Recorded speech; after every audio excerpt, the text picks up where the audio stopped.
Why aren't you trembling? Human? One word from me, and my pet will devour you. The bitter wind howled across the frozen wasteland of Nyx's haven, carrying sharp shards of ice that could blind any unprotected eyes. Commander Stephen Drake remained unfazed, his advanced battle armor insulating him from the sub-zero temperatures. Through his helmet's enhanced vision, he scrutinized the imposing figure before him. A formidable alien warrior woman, astride a massive beast that looked as though it had been carved from the ice itself. The creature's crystalline fur rippled in the Arctic gale, its azure eyes locked onto Stephen with predatory intent. Yet, it was the rider who truly commanded his attention. Her lavender skin glowed faintly against her sleek black combat suit and ornate armor, the golden engravings pulsing with an otherworldly energy. Her silver-white hair lashed in the wind like strands of living mercury, framing features that were both mesmerizing and menacing.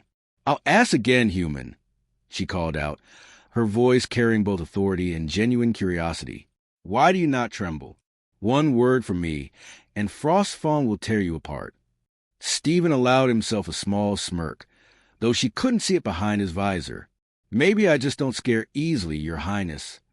Her amber eyes narrowed at his deliberate use of the title. "You know who I am? Princess Nyxa of the Stellar Dominion. Hard to miss the royal insignia on your armor," he replied casually, gesturing toward the intricate patterns. "Though, I have to say, you're a long way from your throne." The princess's lips curved into a dangerous smile as she gracefully dismounted her beast. Her movements were fluid, almost hypnotic, as she approached him. The massive creature remained motionless, its gleaming fangs still bared in silent menace. "Clever human," she purred, circling him like a predator. "But knowledge won't save you. This world belongs to the Dominion now. Your presence here is unauthorized." Stephen tracked her movements while maintaining his relaxed stance. "Funny thing about humans, we tend to go where we want, authorized or not." "Such arrogance," Nyxa mused, stopping directly in front of him. She was tall for her species, nearly matching his height. "Most beings know better than to challenge the Dominion. Yet here you stand, alone, facing both me and my war beast without a trace of fear."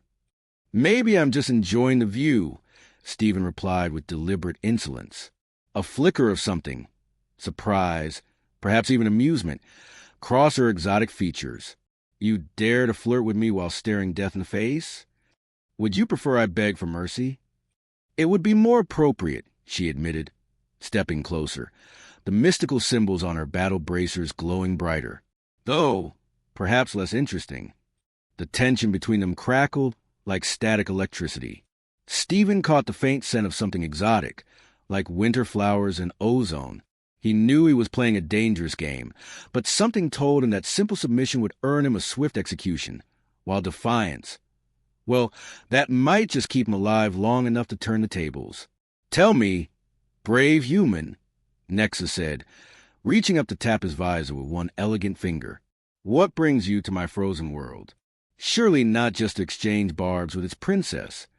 Stephen caught her wrist before she could withdraw it. A bold move, perhaps too bold. Her war beast growled, taking a menacing step forward, but Nyxa herself did not pull away. Instead, her amber eyes widened slightly, her dangerous smile growing broader. "Would you believe I'm here for the weather?" he asked. "I would not," she replied smoothly. "Remove your helmet.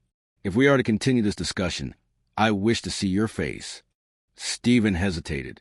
Removing his helmet would expose him to the brutal cold and leave him vulnerable. But sometimes the greatest risk yielded the greatest reward. With his free hand, he disengaged the seals. The icy wind bit at his skin as he removed the helmet, but he kept his gaze locked on hers. Nyxa studied his features with undisguised interest. "Handsome for a human," she mused. "And those eyes, they remind me of the frozen lakes of my home world, deep, unyielding. You should see them in better lighting," he said. "Over dinner, perhaps?" Her laughter rang like crystal chimes in the wind. "You continue to surprise me, human. Most would be begging for their lives by now." "Stephen," he said, "my name is Stephen Drake." "Stephen Drake?" she echoed, testing the name. "You do realize I could have Frostfawn end you with a single command?" "You could," he agreed, But then you'd never find out why I'm really here. And something tells me you're curious. The wind howled between them as Nexa considered his words. Her war beast shifted restlessly, its massive claws gouging deep into the ice. But she raised a hand to hold it at bay. Perhaps I am curious, she admitted. It's not often I encounter a human who matches my particular temperament. Very well, Stephen Drake, you have my attention for now. She withdrew her wrist from his grip, her fingers trailing across his armored palm with deliberate slowness. But know this, one wrong move, one hint of deception, and Frostfawn will have his feast. Understood, Your Highness.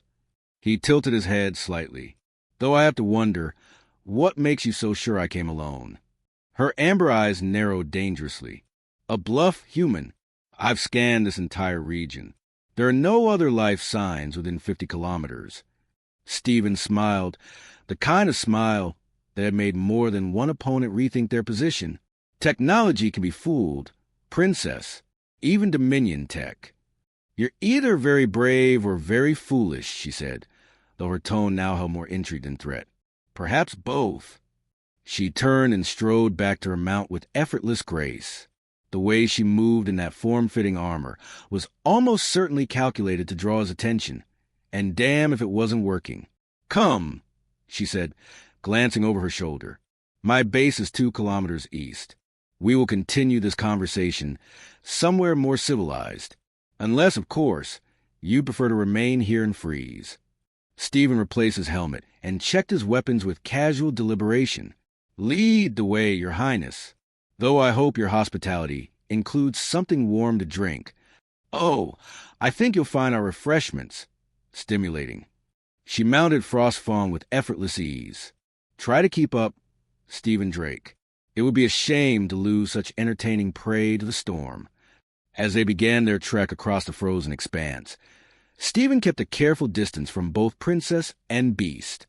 He had bought himself some time and piqued her interest, exactly as planned.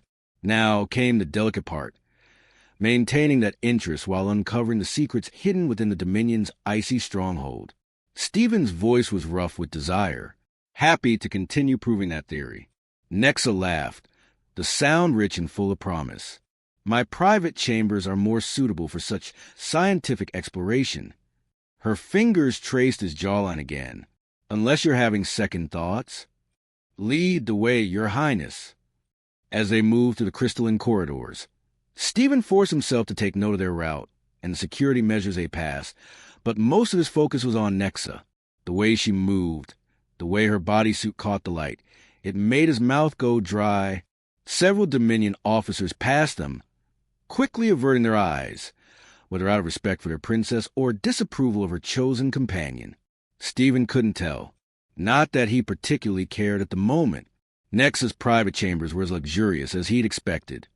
Flowing crystal formations, subtle lighting that pulsed in time with their movements.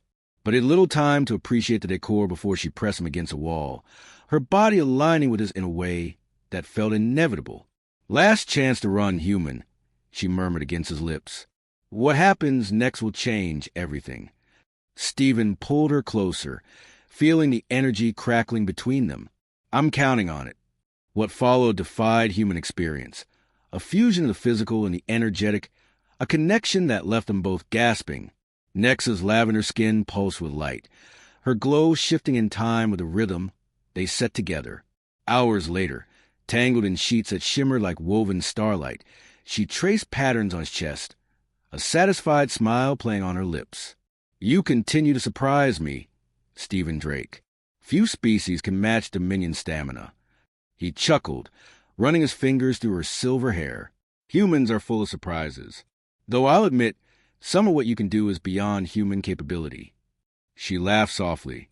Perhaps that's why I find you so fascinating. You know you're outmatched, yet you rise to every challenge. Her amber eyes met his, sharp with understanding.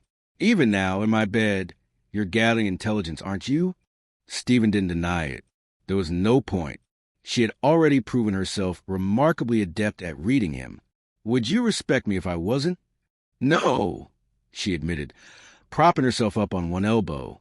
The sheet slipped down, revealing more of her luminescent skin. Just as I wouldn't respect myself if I wasn't using this intimacy to evaluate you. He trailed his fingers along her arm, watching the way her skin brightened at his touch. And how am I measuring up? Impressively. Her smile turned predatory. Though I'm still deciding whether that makes you more valuable as an ally or more dangerous as an enemy. Why not both?